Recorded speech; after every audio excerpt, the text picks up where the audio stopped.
मेरे YouTube channel एस्ट्रोनॉश पर आपका स्वागत है। नमस्कार, मैं हूं नरेश कुमार। दोस्तों, नए साल की शुरुआत होने वाली है और साल का आखिरी सप्ताह चल रहा है। लेकिन साल के आखिरी सप्ताह में ग्रहों की स्थिति कुछ इस तरह से बदली है जिससे तमाम राशियों के ऊपर फर्क पड़ेगा। 4 ग्रहों का राशि परिवर्तन हो रहा है या चाल बदल रही है, उससे सारी राशियों पर असर पड़ेगा। लेकिन एक राशि जिस पर सबसे ज़्यादा असर पड़ने वाला है वो है तुला राशि, और ये असर भी पॉजिटिव पड़ने वाला है। इसको आगे बताते हैं कि कैसे कैसे पॉजिटिव असर है ये।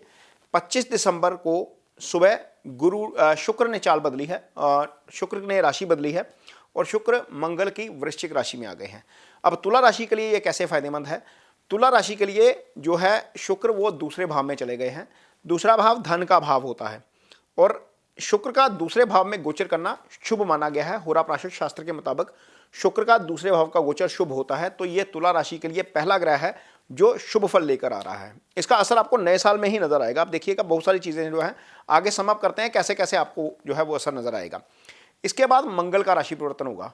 मंगल 27 की मिडनाइट यानी कि 28 की रात 27 की मिडनाइट यानी कि लगभग 28 के आसपास राशि बदलेंगे और वो चले जाएंगे धनु राशि में। अब धनु राशि में जब वो गोचर करेंगे तो तुला राशि से तीसरे भाव में गोचर करेंगे। मंगल का गोचर 3, 6, 11 भाव में बहुत अच्छा होता है। इसका मतलब यह है कि तुला राशि के लिए मंगल का गोचर भी शुभ हो गया। शुभ इसलिए हो गया क्योंकि तुला राशि के जातकों के लिए मंगल जो है वो धन भाव के स्वामी है। उनकी वृश्चिक राशि धन भाव में जाती है और वो जो है वो दूसरे भाव में चले गए, यानी कि धन वृश्चिक से धनु में दूसरे भाव में गए। जैसे तुला से शुक्र दूसरे भाव में गए, वैसे ही धन भाव का स्वामी भी दूसरे भाव में चला गया। इसका मतलब यह है कि 2 प्लैनेट ऐसे हो गए जो अच्छे हो गए और आपके लिए बहुत अच्छा फल जो है वो करेंगे नए साल की शुरुआत में ही। और तीसरा प्लैनेट जो बुध है, बुध वक्री अवस्था में चल रहे हैं और वक्री अवस्था में चलते चलते ही धनु से वो वृश्चिक राशि में आ गए। इसका मतलब क्या हुआ? बुध भी धन भाव में आ गए। पहले तो शुक्र गए, फिर बुध भी धन भाव में आ गए। इसका मतलब यह है कि बुध भी धन का फल करेंगे और शुक्र और बुध दोनों ही शुभ ग्रह धन भाव में बैठकर जब फल करेंगे तो आपको इसका निश्चित तौर पर फायदा होगा। मंगल, बुध और शुक्र ये 3 ग्रह हो गए। चौथा ग्रह जो तुला राशि के लिए फायदेमंद साबित होने जा रहा है वो है गुरु। गुरु 4 सितंबर के बाद से वक्री अवस्था में है और अब वो मार्गी हो जाएंगे। 31 दिसंबर को गुरु मार्गी हो रहे हैं और गोचर कहां पर हो रहा है? तुला राशि के जातकों के लिए गोचर हो रहा है गुरु का 7वें भाव में, और 7वें भाव में गुरु का गोचर शुभ होता है।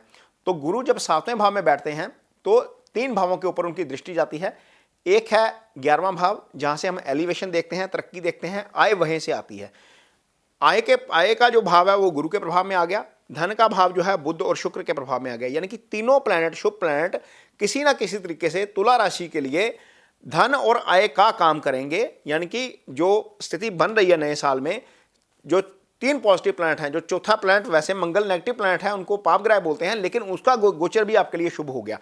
तो गुरु की दृष्टि चंद्रमा के ऊपर जाएगी। 31 दिसंबर को मार्गी हो रहे हैं। मार्गी होने पर इसका मतलब है कि गुरु अपने पूरे फल करेंगे, प्रॉपरली फल करेंगे। तो 11वें भाव के ऊपर दृष्टि, आपके चंद्रमा के ऊपर दृष्टि आपको पॉजिटिव रखेगी। इसके अलावा मंगल के ऊपर भी गुरु की दृष्टि रहेगी, तीसरे भाव के ऊपर। यानी कि आप जो काम करेंगे, जो आप कोई भी डिसीजन लेंगे, उसमें आपकी कमिटमेंट झलकेगी। आप पूरी डिटर्मिनेशन के साथ जो है वो फैसला करेंगे।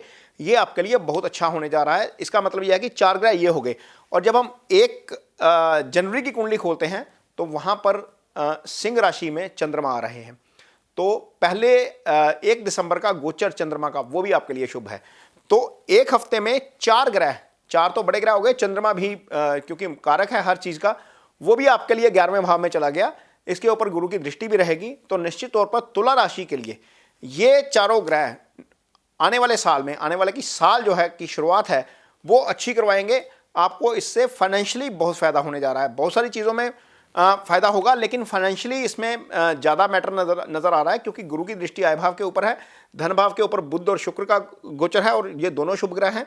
मंगल भी शुभ गोचर में चले गए हैं। इससे आपको निश्चित तौर पर फायदा होगा। ये वीडियो आपको कैसा लगा इस पर कमेंट बॉक्स में अपनी राय जरूर दीजिए। यदि वीडियो अच्छा लगे तो इसे शेयर जरूर करिए, पेज को सब्सक्राइब जरूर करिए। इसके साथ ही मुझे दीजिए इजाजत। नमस्कार।